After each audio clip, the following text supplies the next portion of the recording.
The GoPro Mission 1 Pro costs $699, and the real question is whether the jump from the regular one is actually worth an extra $100. Let's get the annoying part out of the way first. This camera is expensive, and every reviewer who spent real time with it says some version of the same thing. They love the image, but they wish it costs less. That's the elephant on the table. Let's talk about why it might still be worth it. Last weekend, I decided to film a simple vlog and spend the day walking around with the camera in my hand, recording as I went. No tripod, no gimbal, just handheld the whole time.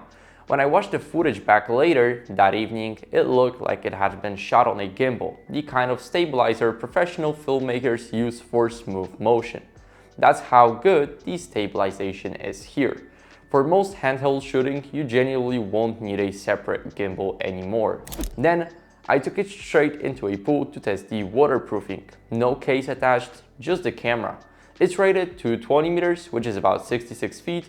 A backyard pool or a lake dive is well within its comfort zone. Here's where it gets interesting if you actually edit your footage. I spent some time shooting in 8K using GoPro's open gate mode, which captures a taller and wider frame than standard video, giving you extra room around the edges of the shot. That extra space becomes really useful in post-production. You can crop in, reframe, or create different compositions from the same clip without losing too much detail. That's the real advantage of shooting in 8K. Even if your final video is only 4K, you have much more flexibility when editing. Every mode also records in 10-bit log, a color format that keeps more information in shadows and highlights, giving you more control when adjusting the footage later.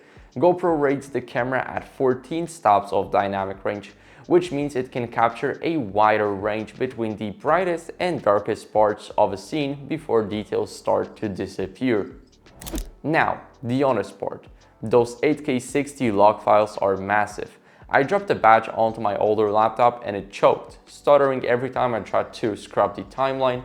So if you're editing on a machine that's a few years old, budget for an upgrade, or this camera will make you angry before it makes you happy. I also ran it through an actual heat wave, filming indoors near a window for over an hour straight in 8K, waiting for the usual GoPro overheating warning to pop up.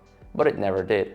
For a camera pushing this much resolution, that held up better than I expected. That same evening, I decided to see how the camera handled a genuinely difficult lighting situation, so I filmed a few clips during a candlelit dinner. This is usually where action cameras start to show their limitations. The results were surprisingly good. Faces remained clear, warm tones looked natural, and the footage avoided turning the noisy, muddy image that older GoPro models often produced in low light. This is where the new 50 megapixel 1-inch sensor and the GP3 processor really start to show their advantage. If you need to catch something fast, like a kid blowing out birthday candles in slow motion, the camera shoots up to 4K 240 frames per second and a genuinely slow 1080p super slow-mo mode, so you can catch details your eye skips right past in real time. There's also a grip edition which builds a small point and shoot handle right into the housing. You hold it like a microphone and press record, no separate stick needed. I used one walking through a market for an afternoon, and it became my default travel camera for the whole trip. Small enough to carry all day, sturdy enough that I stopped worrying about it. Battery life is fine, not outstanding. I shot 4K 60 indoors for most of an afternoon and let it at about 2 hours and 10 minutes before it needed a recharge. For framing yourself, there are two screens, a 2.6-inch touchscreen on the back and a smaller 1.4-inch on the screen on the front, so you can see what the shot looks like while you're talking to it. So, who's this actually for? If you edit on a solid computer and you're someone who crops, reframes, and punches during post, this is the best image quality GoPro has ever put in an action camera. If you mostly post straight to your phone or YouTube without much editing, be honest with yourself.